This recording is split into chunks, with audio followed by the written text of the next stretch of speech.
Hello everybody, this is Digraj Singh Rajput. Welcome to Magnet Brains. इस video में हम क्या पढ़ने वाले हैं? इस वीडियो में हम पढ़ेंगे the vice president of India. एक इंपॉर्टेंट ऑफिस को डिस्कस करने वाले हैं हम। जी हाँ, मैं जानता हूं आपकी बुक में स्पेसिफिकली टॉपिक नहीं दिया है, बॉक्स में दिया है डिटेल, लेकिन पढ़ना जरूरी है। क्यों पढ़ना जरूरी है? देखो, आप एग्जीक्यूटिव के बारे में पढ़ रहे हो। अब एग्जीक्यूटिव के बारे में जब आप पढ़ते हैं, समझते हैं, तो आपने क्या देखा कि एग्जीक्यूटिव में अगर कॉन्स्टिट्यूशन के हिसाब से ऑर्डर ऑफ प्रेसिडेंस देखी जाए तो प्रेसिडेंट सबसे ऊपर है। और प्रेसिडेंट को हम पिछले वीडियो तक पूरी तरह से पढ़ चुके हैं। सारे मैंने जितने भी आपके टॉपिक्स हैं, ठीक है, उनकी पावर्स, पोजीशंस, डिस्क्रिशनरी पावर, सारा सब कुछ मैंने आपको बता दिया। अब प्रेसिडेंट का इलेक्शन वगैरह सब ये आप चैप्टर 3 में ही पढ़ चुके हो। तो जिन्होंने चैप्टर 3 नहीं देखा है, सीधे चैप्टर 4 पे छलांग लगाई है, तो वो पहले से पढ़ते आओ, ठीक है, सारी चीजें। तो वो देखा आपने प्रेसिडेंट के बारे में। अब ऑर्डर ऑफ प्रेसिडेंस में क्या हो रहा है? प्रेसिडेंट के बाद में कौन प्रिसाइड करता है? प्रेसिडेंट के बाद में सेकंड नंबर पे जो इंपॉर्टेंट पॉलिटिकल ऑफिस है, ठीक है, वो है वाइस प्रेसिडेंट का। जैसे क्या होता है, मॉनिटर और क्या बोल सकते हैं, वाइस मॉनिटर जो होते हैं ना स्कूल में, क्लास में आपके, तो उसी तरह से कुछ खेले यहां पर। समझते हैं जरा। तो अगर आर्टिकल देखें तो आर्टिकल 63 जो है, तो आर्टिकल 63 डील करता है वाइस प्रेसिडेंट के ऑफिस के साथ में, ठीक है।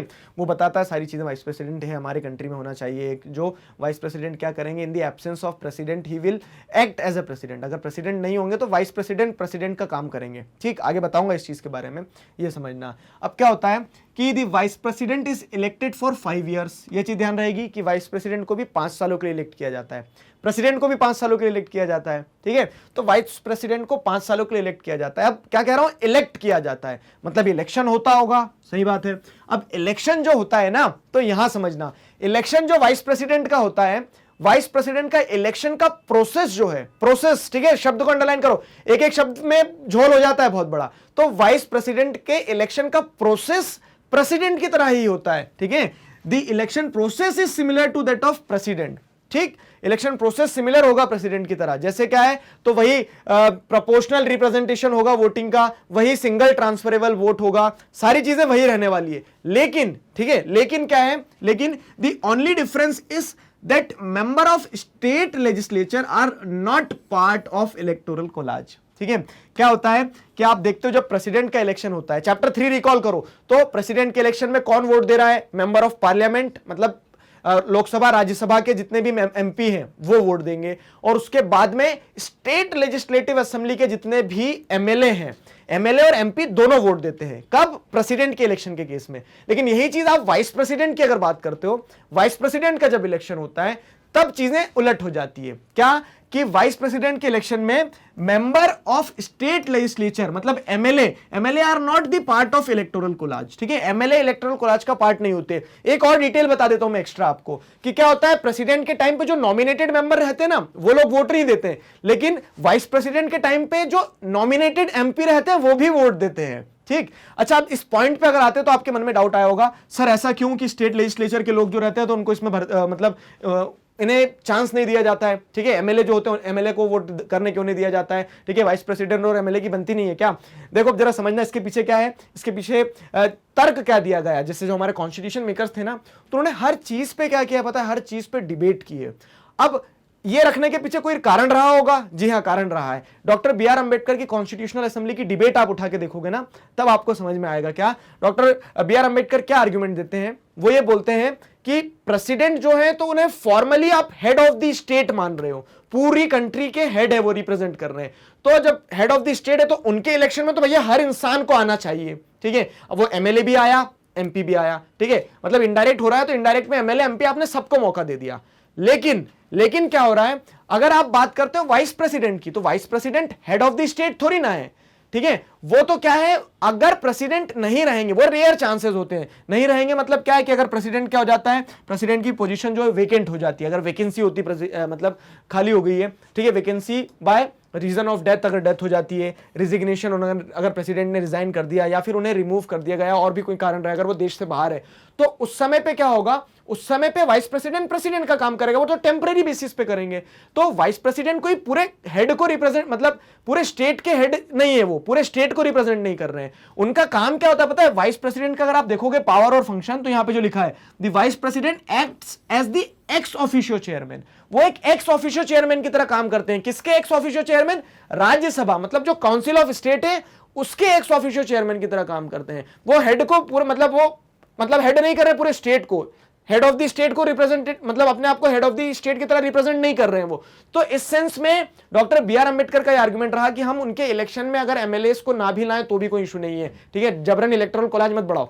तो उस सेंस में क्या है कि वाइस प्रेसिडेंट के इलेक्शन में क्या होता है, वाइस प्रेसिडेंट के इलेक्शन में सिर्फ member of parliament he vote देते हैं। ये पॉइंट क्लियर हो गया। अब पावर फंक्शन समझेंगे तो पावर फंक्शन पहला ये आ गया, क्या, the vice president acts as the ex officio chairman of Rajya Sabha. अब अगर आप ध्यान देंगे तो लोकसभा में क्या होता है, स्पीकर होते हैं एक, ठीक है। अब जो एक स्पीकर होते हैं तो स्पीकर क्या करते हैं, लोकसभा को संभालते हैं, लोकसभा में सारी चीजें हो रही है उसको मैनेज करना है सब कुछ। तो वो एक्स ऑफिशियो चेयरमैन कौन हो गया, लोकसभा का एक्स ऑफिशियो चेयरमैन स्पीकर हो गया। अभी हमारे स्पीकर कौन है, ये आपका होमवर्क हो गया, ये कमेंट सेक्शन में बताएंगे आप मुझे, ठीक है।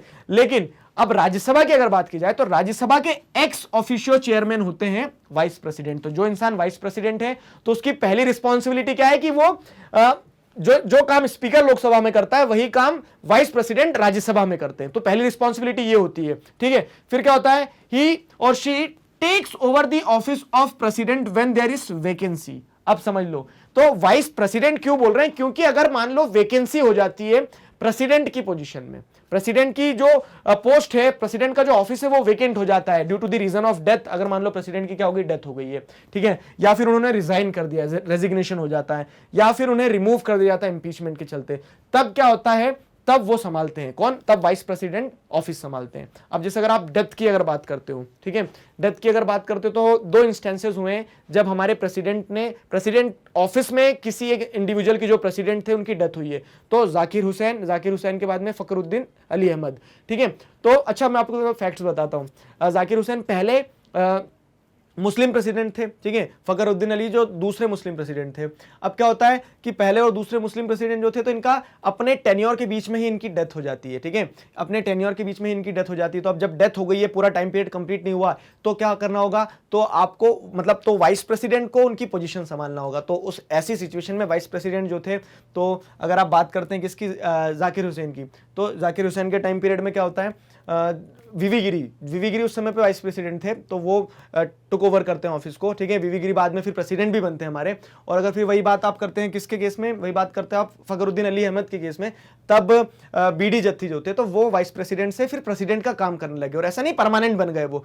तो उसका भी एक प्रोविजन रहता है कि मान लो जिस दिन से वाइस प्रेसिडेंट ने प्रेसिडेंट का काम करना चालू किया है, ठीक है, प्रेसिडेंट के ऑफिस को संभालना चालू किया है ना, तो उसके 6 महीने के अंदर अंदर क्या करना होगा, आपको री इलेक्शन करवाना होगा प्रेसिडेंट के ऑफिस के। वाइस प्रेसिडेंट परमानेंटली प्रेसिडेंट का काम नहीं करेंगे, ठीक है। और डेथ के अलावा भी जैसे मान लो कि हमारे प्रेसिडेंट देश में नहीं है, कहां चले गए, मान लो बाहर वो किसी कह सकते हैं कि डेलीगेशन पे गए सारी चीजें। तो अगर आप ध्यान देंगे तो क्या होता था कि जब राजेंद्र प्रसाद या डॉक्टर राजेंद्र प्रसाद जो थे, तो डॉक्टर राजेंद्र प्रसाद जब जाते थे कहां, यूएसएसआर गए थे और एक बार बीमार भी पड़े थे, तो उस सिचुएशन में क्या होता है, उस सिचुएशन में वाइस प्रेसिडेंट जो रहते, तो सर्वपल्ली राधाकृष्णन जो थे तो उन्होंने प्रेसिडेंट का काम किया था, ठीक है। तो हिस्ट्री में ऐसे बहुत सारे इंस्टेंसेस हुए हैं, ठीक है, पॉलिटिकल हिस्ट्री अगर आप देखोगे समझोगे तो आपको जानने को मिलेगा। ये चीजें आपको ध्यान भी रखना है, क्यों, क्योंकि जब आप 12th में जाओगे ना तो आपकी एक बुक होने वाली है इंडिया आफ्टर इंडिपेंडेंस जो है, तो इंडिपेंडेंस के बाद में क्या क्या डेवलपमेंट हुए, सारी चीजें इंडिया की पॉलिटिकल हिस्ट्री जो आपको जानने को मिलेगी, ठीक है। तो वहां पे आपको मदद मिलेगी, इसलिए मैं आपको थोड़ा थोड़ा कुछ कुछ बताते चलता हूं, ठीक। ये हुआ। अब क्या है देखो, तो पावर्स एंड फंक्शंस में एक चीज या मैंने बता दी कि he takes over the office of president. और क्या है, the vice president act as a president only until a new president is selected. मैंने बताया ना आपको, तो वाइस प्रेसिडेंट कभी भी परमानेंटली प्रेसिडेंट नहीं बन जाते हैं, वो सिर्फ कब तक काम करते हैं, जब तक नए प्रेसिडेंट को आप इलेक्ट ना कर लो। और नए प्रेसिडेंट को इलेक्ट करना भी है 6 महीने के अंदर अंदर, जिस दिन से ऑफिस वेकेंट होता है उससे 6 महीने के अंदर अंदर आपको क्या करना होगा, नए प्रेसिडेंट का इलेक्शन करवाना होगा। अच्छा एक चीज मैं आपसे सवाल पूछता हूं, चलो कि आपको जवाब देना, थोड़ा गूगल करके जवाब देना, अपने टीचर से पूछना कहीं से भी, बस आप जवाब पता करेंगे कि वाइस प्रेसिडेंट तो प्रेसिडेंट का काम करने लगे इन केस ऑफ वैकेंसी, ठीक है। अब लेकिन फिर वाइस प्रेसिडेंट का काम कौन करेगा, राज्यसभा का एक्स ऑफिशियो चेयरमैन कौन बनेगा उस समय पे भाई, ठीक है, राज्यसभा का एक्स ऑफिशियो चेयरमैन कौन बनेगा, ये आप मुझे कमेंट सेक्शन में बताएंगे, ये आपका होमवर्क हो गया है, क्लियर है। अब देखो मैंने आपको इलेक्शन बता दी, पावर फंक्शन बता दी, सारी चीजें बता दी है। अब एक और इंपॉर्टेंट चीज क्या आती है, अच्छा हाँ फोटो भी देख लो, ये हमारे इस समय के वाइस प्रेसिडेंट है वेंकैया नायडू, और जो मैंने आपको बताया फखरुद्दीन अली अहमद की डेथ के बाद में कौन संभालता है ऑफिस, तो बीडी जत्ती जो है तो उनका ऑफिस संभालते हैं, ठीक है।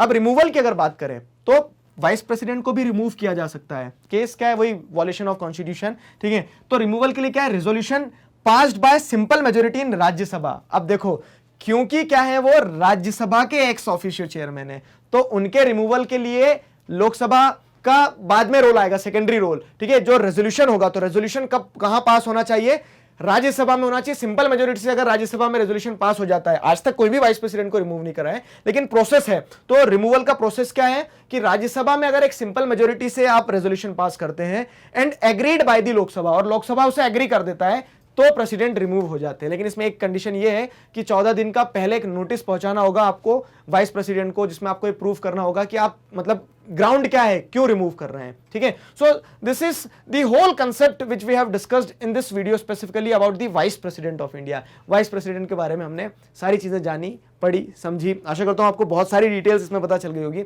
इसी के साथ हमारा टॉपिक भी कंप्लीट होता है। मैग्नेट ब्रेन्स पर इसी तरह से क्लास 4th से क्लास 12 तक सभी सब्जेक्ट्स, चैप्टर्स, टॉपिक, सब टॉपिक, सब कुछ सिस्टमैटिक वे में वीडियो लेक्चर्स के फॉर्मेट में अरेंज वे में अवेलेबल है। और सबसे मजेदार बात क्या है कि सारे वीडियो लेक्चर जो आप यूट्यूब पर देखते हैं, वेबसाइट पर देखते हैं, फ्री ऑफ कॉस्ट अवेलेबल है। अपने जूनियर्स और सीनियर्स को जरूर बताइए मैग्नेट ब्रेन्स के बारे में। मिलते हैं नेक्स्ट वीडियो में। Till then stay connected, keep learning. Thank you very much.